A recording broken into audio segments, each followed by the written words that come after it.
During the Catholic Marketing Network trade show, Bonnie had the chance and opportunity to chat with Mary about her family's struggles to behave saintly in challenging circumstances. Let's listen in.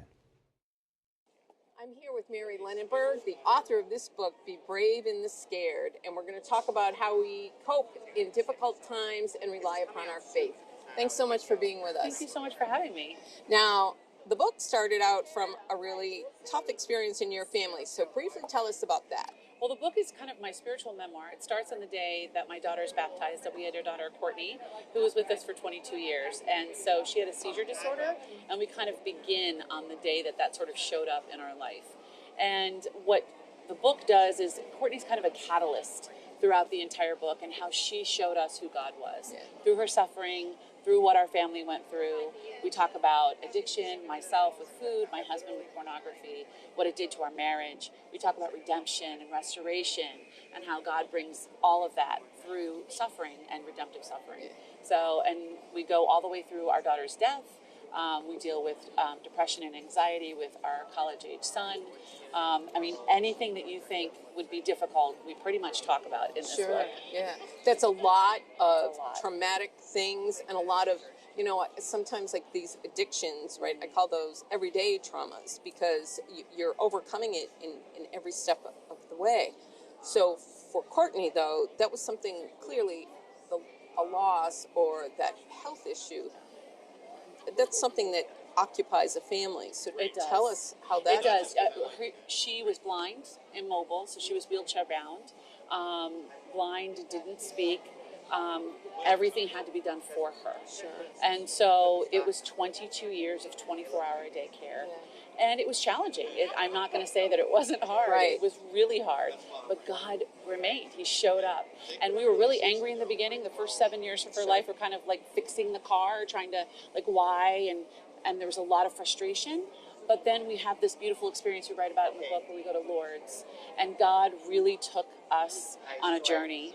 And Our Lady showed up. And we had this beautiful moment with the Lord. And He was very clear as to what our job was.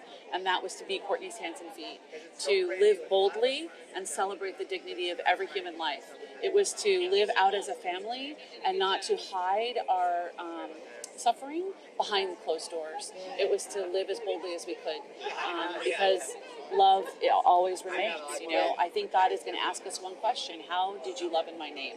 And I want to be able to say, I loved with my whole life. And Courtney is the one that taught us how to love. She showed us the face of God every single day. And we are the family we are today with a saint in heaven because of her. Oh, what a beautiful, beautiful experience for your family out of such, let's face it, such devastation. You know, you want the best for your child, and we see that in so many different ways. But what a great resurrection story. God redeems, and He restores and He heals, but we have to cooperate with that. We have to be the one that surrenders the control. We have to be the one that accepts the situation as is. We came back from Lourdes totally different people, but our life was the same. Nothing had changed, but our hearts had changed. Our minds had changed. And it took us another 4 years to really unpack that experience and kind of look at one another and fight for our marriage and fight for our family and fight for our individual relationships with the Lord and for our own healing.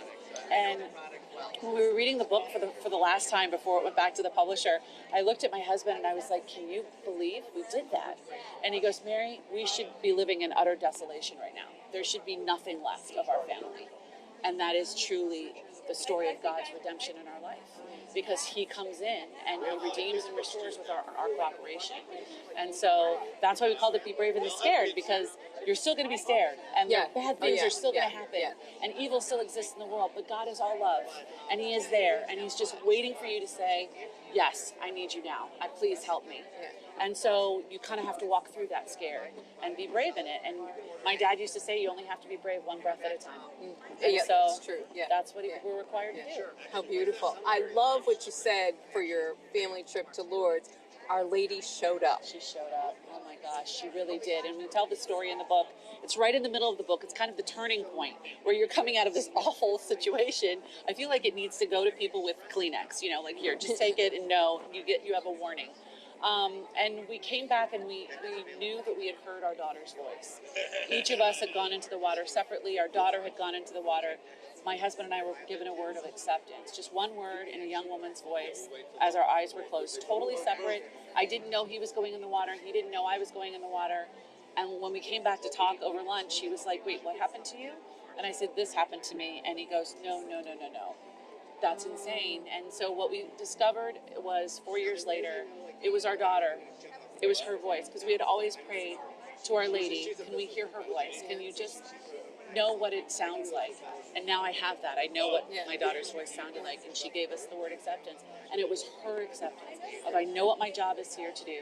I know what God is asking of me. I need you and Dad to get your act together and, like, help me. That's beautiful. And what a beautiful story for Courtney and your ongoing relationship with her. Thanks so much for being with us, Mary, and sharing. It's great. Now we're going to go back to the rest of This Is the Day.